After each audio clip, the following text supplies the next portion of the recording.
ada penemuan atau data dari Kemenhub bahwa lebih dari 70% masyarakat Indonesia akan mudik. Kalau dari Kemenhub sendiri melihat data ini atau setelah menghimpun data ini, kira-kira apa saja persiapan yang sudah atau akan dilakukan?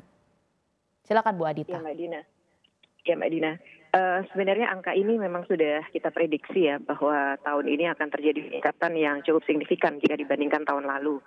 Ya mengingat bahwa situasinya baik itu dari sisi pandemik sudah jauh lebih baik, kemudian juga tingkat perekonomian dan perekonomian keluarga khususnya. Ini hasil survei kami menunjukkan bahwa rata-rata masyarakat sudah merasa sudah lebih baik ya, sehingga mereka punya kemampuan untuk konsumsi di masa Lebaran ini. Nah, tentu peningkatan ini harus kita antisipasi, khususnya dari sektor transportasi dengan bagaimana kemudian prasarana dan sarana transportasi itu bisa melayani dengan baik, dan tentu paling utama adalah tetap bisa menjamin keselamatan. Ya, ini tidak hanya di transportasi umum, tapi juga tentunya di kendaraan pribadi maupun kendaraan-kendaraan sewa, yang ini ternyata dari hasil survei juga cukup banyak akan digunakan oleh masyarakat. Nah, yang pertama, kabar gembiranya adalah tahun ini masyarakat ternyata memilih kereta api itu sebagai pilihan utama ya untuk melakukan perjalanan. Yang biasanya pilihan utama itu adalah kendaraan pribadi roda 4. Tapi tahun ini ternyata hanya ke kereta api, disusul menggunakan bis, baru kemudian ke kendaraan pribadi.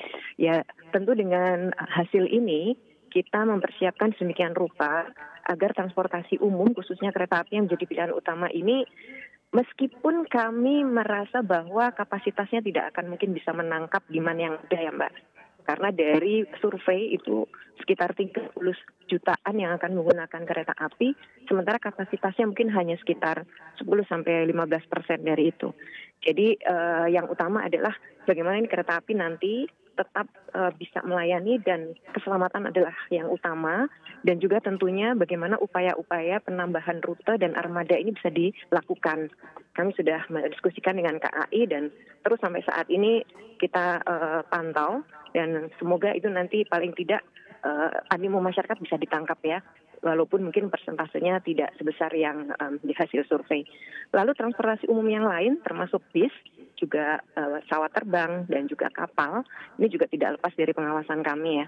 Apalagi kalau kita bicara penerbangan misalnya, ini tentu juga akan banyak diminati khususnya jika di kawasan yang antar pulau. Nah, ini juga kami terus mantau. Sampai saat ini juga persiapannya sudah sangat baik dari operator bandara maupun operator penerbangan. Badan Usaha Angkutan Udara juga semua sudah melakukan ramcek. Kami pastikan terus-menerus ini nanti pada saat high seasonnya nanti bisa melayani juga dengan baik. Jadi pada prinsipnya Mbak, semua sudah kita koordinasikan. Kalau untuk angkutan jalan, termasuk tadi yang menggunakan kendaraan pribadi, tadi sudah dijelaskan lengkap oleh Mbak Lisha ya. Itu juga adalah koordinasi kami juga dengan pihak operator, termasuk Jasa Marga dan Kementerian PUPR serta kepolisian. Jadi insya Allah Mbak, ini dengan koordinasi dan persiapan yang ada, animo masyarakat ini bisa kita antisipasi dan pelayanan juga tetap bisa yang kita lakukan dengan yang terbaik. Demikian Mbak Dina.